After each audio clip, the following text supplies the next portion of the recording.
Okay guys, today we're going to look at all the ins and outs of graphing cotangent and tangent. The first two problems I'm going to do, and then after that I'll just do the evens as usual, and then you'll be asked to do the odds as usual. The first 6 problems are just graphing, nothing else. We're just going to practice using Desmos and then transferring the graph over. And then the bottom 6 we're going to do period length, phase shift, vertical shift. So we'll start with number 1. What does the graph of cotangent look like? So I'm going to hit the little wrench, make sure I'm in radians, change the x-axis step to pi. Okay, and I'm going to go 0 to 2 pi, just like my graph paper here, and type in y equals functions trig cotangent, and then use x for theta. And there you see that shape. So this shape looks kind of like a cubic function, or the spaghetti shape as I call it in class. It goes downhill, so it's decreasing. It is periodic, meaning it's the same shape over and over. If we zoom way out, you see that these do not connect with each other. There are asymptotes in between each one of these curves. My screen is not cooperating. There we go. And so we want to do our best to try to transfer this picture to our graph paper. And really the only key things we have to look at are these x-intercepts. So pi over 2 is an x-intercept. Let me do that like this. And 3 pi over 2 is an x-intercept. And then halfway in between those two, which is pi, that's where there would be an asymptote. Also the y-axis is an asymptote, as is 2 pi, an asymptote.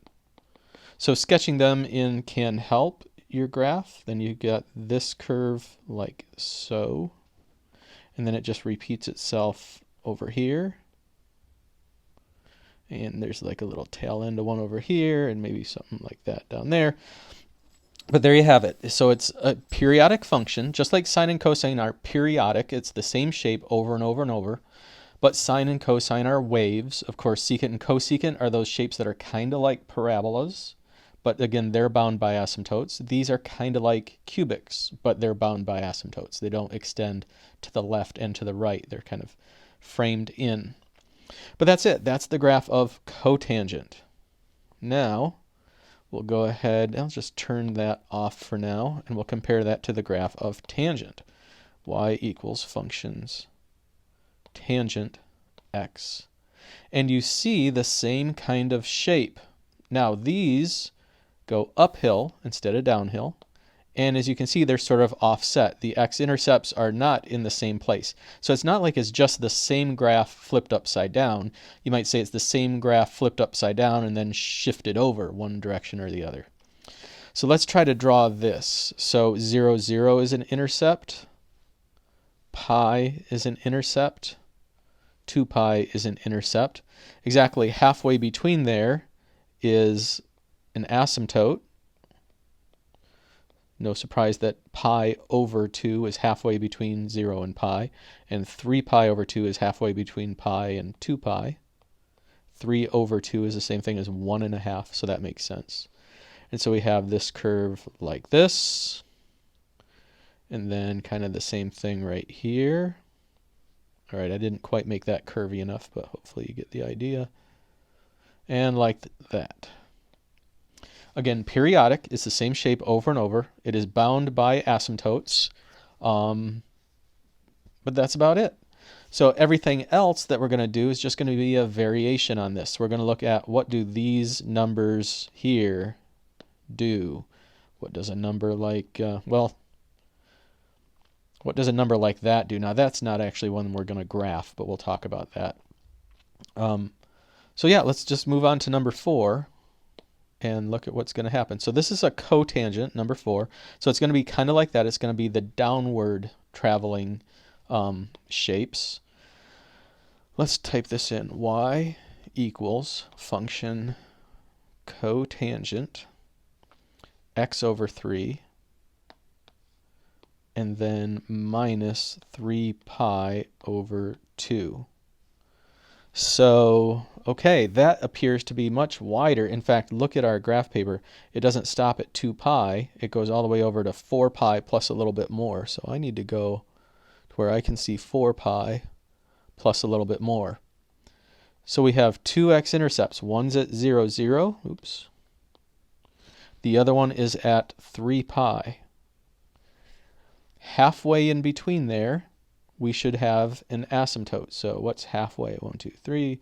1, 2, 3. Right there is halfway. So I'll go ahead and sketch in that asymptote. Asymptotes just help you get the overall shape of the graph. So then if I go 3 in this direction, there should be another asymptote there. And so my graph goes down here. Then it comes down like this. And I imagine there's another little bit up here that we can't quite see. That doesn't, let's erase that. That's not all that important. But you can see that these two numbers did what to that graph? Well, they made it stretch out a lot wider, and it appears to have shifted it in one direction horizontally, one direction or the other. You could say it moved it to the left, like from this point to that point. I'm sorry, that would be to the right. Or you could say it shifted it from this point to that point, which is to the left. And that's kind of a perspective thing, depending on how you want to describe it. So there it is. Let's look at number 6. It's another cotangent. Oh, shucks. I should have... Well, you've got a tangent for homework. It shouldn't be that difficult. I should have just made a little more variety in the notes, but here we go. Okay, so y equals function cotangent, parenthesis, x over 2 minus 3 pi over 4. So minus 3 pi over 4. And let me get rid of this. And our graph appears to go to 3 pi horizontally. Look at our graph paper. It goes out to about 3 pi. So there, that's pretty good. We have an intercept at 5 pi over 2. Oops. And another intercept at pi over 2. There's actually a y-intercept right at 1. An asymptote is going to be halfway between these two intercepts. And I guess theoretically there's another asymptote out here and then another one over here somewhere. We don't really have to worry about those a whole lot. We can just go ahead and draw. So what do we have here? We've got this sort of swoops down, passes through here, keeps on going. And then this one comes down, crosses through here, keeps going off screen. And there we have it. And again, let's compare that to a regular cotangent graph. And again, it's sort of stretched out. And you might say, well, it's not slid over at all because those have the same x-intercept and those have the same x-intercept. But this one doesn't. So either it was stretched out twice as big or it was slid over or both, something like that. My feeling is it was just stretched out wider, so that makes the intercepts further apart, like twice as far apart. So what is it called when we stretch a graph wider? Well, with sine and cosine, that was the period length. Or you can actually shrink it smaller, so you can change the period length. And when you move something horizontally, that's a phase shift. So cotangent and tangent both have a period length and a phase shift consideration. If we look down here, number 8, well, that's actually what we're supposed to do. Find the period in radians, period length, same thing, the phase shift in radians, and the vertical shift. Notice there is no mention of amplitude. So there's still a number here. And that number does have an effect. Let me go back up to a regular tangent graph, which looks like this, and then see what happens if I put an 8 there. It stretches it way out. What if I change that to a 0.8? Or, oh, sorry, let's make it do that, and then I put in 0.8. Well, it's hard to tell the difference because 0.8 isn't that big of a deal. Let's make it 0.2. Okay, there you can see it makes it sort of squat and fat, sort of more angular. So having a number there does change the shape of that spaghetti shape thing that we're looking at, but we don't call it amplitude because amplitude is the height of a wave from its middle, and these aren't waves, so you can't really call that amplitude. Maybe there's another name for it. It might be like called a multiplier or something like that, but it's nothing we're going to worry about right now. So we're going to do period length first. Now with sine and cosine, the period length formula was 2 pi divided by b. And remember, b is the coefficient of theta. In this case, the coefficient of theta would be 1 over 7, 1/7. But that's for sine and cosine. For tangent and cotangent, the period length formula is pi over b instead of 2 pi over b. One cycle of tangent happens from 0 to pi. From that point to that point, this graph already repeats itself. Sine and cosine takes a whole wave to repeat itself, but not tangent or cotangent. So for this problem number 8, the period length is pi over 1/7, which, as you recall, when you divide by a fraction, it's the same as multiplying by its reciprocal. So 7 pi is the period length on number 8. Then we have the phase shift, PS for phase shift. Just like before, we take what's in parentheses, the angle part, and set it equal to 0 and solve it. So we're going to add pi over 6. Pi over 7 equals pi over 6. Multiply both sides by 7. This, of course, would be 7 over 1, so that's top times top, 7 pi. Hold on, that 7 doesn't look like a 7. Bottom times bottom, 6 times 1 is 6. That fraction does not reduce. It is positive, so we would call this a phase shift, right 7 pi over 6. So there's our phase shift. There's our period length. Vertical shift, the same, stupid easy, just the number that's added. The phase shift is 3. All right, let me go down and check number 8, because no matter how easy I think it is, I sometimes still make mistakes. So number 8, there we go. Period length 7 pi, right 7 pi over 6, up 3. So there it is. We are good. Number 10. So period length.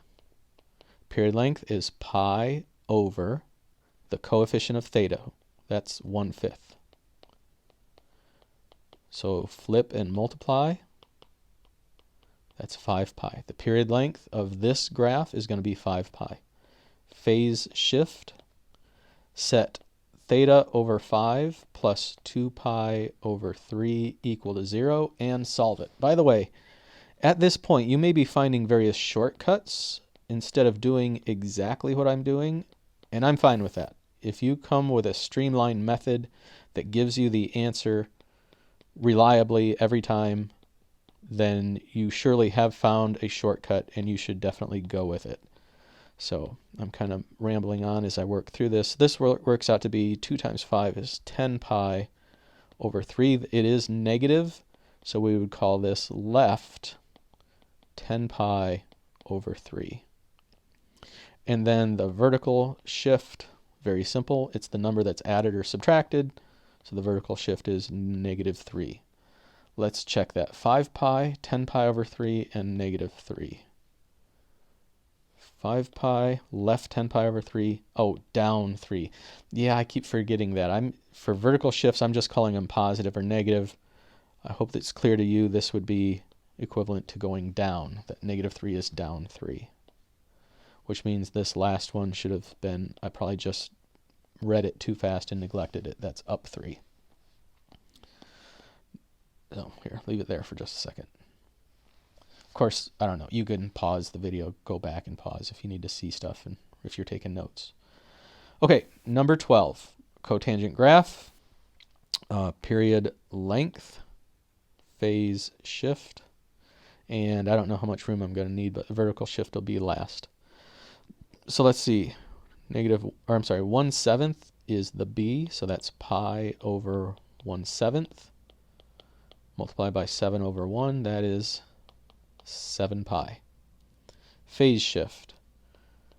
Theta over 7 plus 3 pi over 4 equals 0. All right, I'm going to do a little shortcut. If we got 3 pi over 4, when you move it over here, it's going to turn into negative 3 pi over 4. Divide by 7 is the same as multiply by 7. That works out to be negative 21 pi. Oops, let's make that a little more clear. 21 pi over 4, which means left 21 pi over 4. And then vertical shift is quite simply that. I'll do it the right way this time, up 3. So ran through those calculations. These are sort of the parameters that make that graph what it is. 7 pi, left 21 pi over 4, up 3. There we have it. All right. All of these cotangent. Not that it matters. You do tangent and cotangent the same way. Number 8 is the only tangent problem I've had. Weird. Okay. You do them all the same way, whether it's tangent or cotangent. So, okay. So we have period length, phase shift, and then vertical shift will be somewhere down here at the bottom. Phase shift is pi divided by b. In this problem, the b is 4. So it's pi over 4, and there's nothing to work out. That is the answer. Phase shift, set 4 theta minus 7 pi over 4 equal to 0.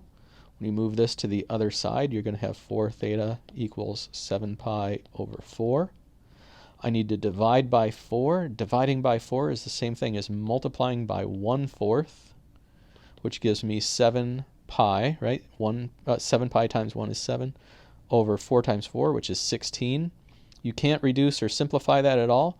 Since it's positive, we would call this right 7 pi over 16. And then the vertical shift, that's the number that's added or subtracted. That's positive, so we would say up 5. So let's check number 14. Pi over 4, 7 pi over 16, right, up 5. So normally I would take a little more time on a lesson like this, but it's so very similar to the stuff we've been doing for the past few days that hopefully you're able to catch on to this just fine. So the first few problems, you're just graphing on Desmos. I did not put in any vertical shifts here, so all you really have to look at is the x-intercepts that'll help you draw these graphs. So those shouldn't be too bad. And then as you're doing the rest of these, follow the steps I did over here. It's really the same as sine, cosine, secant, cosecant, except that this one formula is pi over b instead of 2 pi over b. That's the only exception for tangent and cotangent. As always, show your work. Of course, graphing, there's no work to show. I just want you to copy the graph as good as you possibly can. And then down here, show the steps where you need to. If you've got a few shortcuts and you don't show every single step exactly as I do, that's not the sort of thing where I would reject it, but there should be at least some work for most of these problems. So check your answers before you submit it. As always, comment or email me if you have questions. All right, good luck. Have a great day.